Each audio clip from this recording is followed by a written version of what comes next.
Today, we're cracking open the Cyber Risk Handbook to pull out some really good ideas. This isn't just about cybersecurity. It's about completely reframing how we think about it, moving the conversation from the server room right into the boardroom. Let's dive in. So let's just kick things off with a question for you. Who owns cybersecurity in your organization? Now, if your immediate answer is the IT department, well, you're not wrong, but you're not fully right either. And as we're about to see, that common answer is actually kind of dangerously incomplete. All right, here's our game plan. First, we're going to unpack why cybersecurity is way more than just an IT problem. Then, we'll reframe it as what it really is, a core business risk.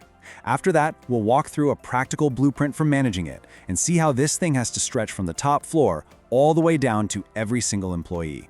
And finally, we'll redefine the end goal itself, from a brittle defense to what we call true cyber resilience.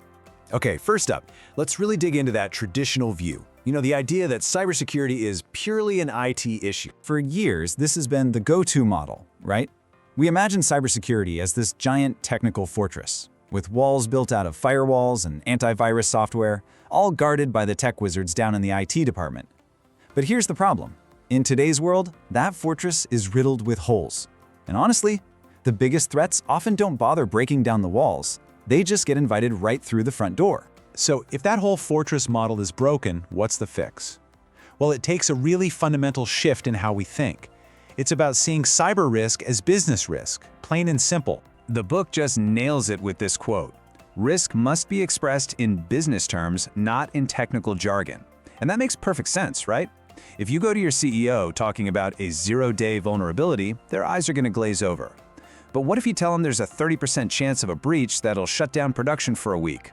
Okay, now you've got their undivided attention. And that's because a cyber attack isn't some isolated technical glitch. No way. It's a potential business catastrophe. It can hammer your financial stability, grind your operations to a halt, trash your reputation, and trigger some massive compliance fines. It literally touches every single part of the organization. This is exactly why the handbook pushes for what it calls an enterprise risk approach.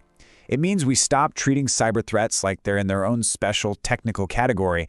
Instead, we map them directly to their business impacts, financial, operational, you name it, and we put them right on the main corporate risk register, sitting next to things like market changes and supply chain issues. Okay, so that all sounds good in theory, but how do we actually put it into practice? Well, the handbook gives us a structured framework for that, the Resilience Blueprint.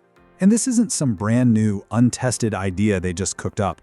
This whole blueprint is built on solid ground. It's based on ISO 31000, which is the global gold standard for managing enterprise risk. So we're essentially taking these proven, battle-tested principles and applying them directly to the cyber world. Now, the process itself isn't a one-and-done checklist. It's a continuous cycle. You start by identifying the risks out there. Then you analyze them. How likely are they? What's the business impact?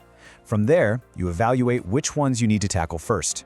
Then you treat those risks with new controls or procedures. But it doesn't end there. Maybe the most important step is the last one. You have to constantly monitor and review because the threat landscape is always changing. This is a living process.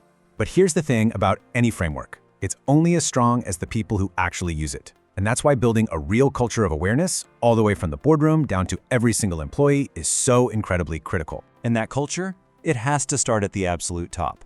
It's not nearly enough for senior management to just sign off on a budget. They have to lead by example with their own security habits.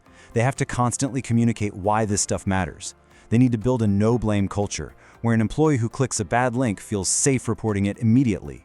And ultimately, they have to hold themselves and their teams accountable for being ready. And when that leadership commitment is real, the training suddenly becomes practical and ongoing. We're not talking about some boring once-a-year PowerPoint. We're talking about regular phishing simulations to keep everyone on their toes. We're talking about role-specific training, teaching the finance team exactly how to spot invoice fraud. It means making the learning fun with quizzes and rewards and just embedding good security habits into everyone's daily work. So all of this, the new mindset, the blueprint, the culture, it all points to one final huge shift. We have to change our ultimate goal. We need to move away from chasing perfection and start focusing on preparation. This slide really just says it all. The old goal was perfection, this fragile, impossible attempt to block every single threat.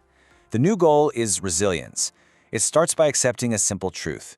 Incidents are going to happen. It's inevitable. So the real focus shifts to being adaptive. How fast can we spot an attack? How effectively can we respond? And how quickly can we recover with the least amount of damage? Because at the end of the day, the real goal isn't a perfect security record. That doesn't exist. The goal is business continuity. It's about your organization's ability to take a punch and keep operating. That is the true measure of success. And it's why rigorously testing your incident response and recovery plans isn't just a good idea, it's the absolute core of a resilient strategy. So this means we need to start asking a totally different question. We need to stop asking, are we secure, and start asking, how resilient are we? So I'll leave you with this to take back to your team. Is your organization still just practicing old-school cyber defense, or are you actually building true cyber resilience?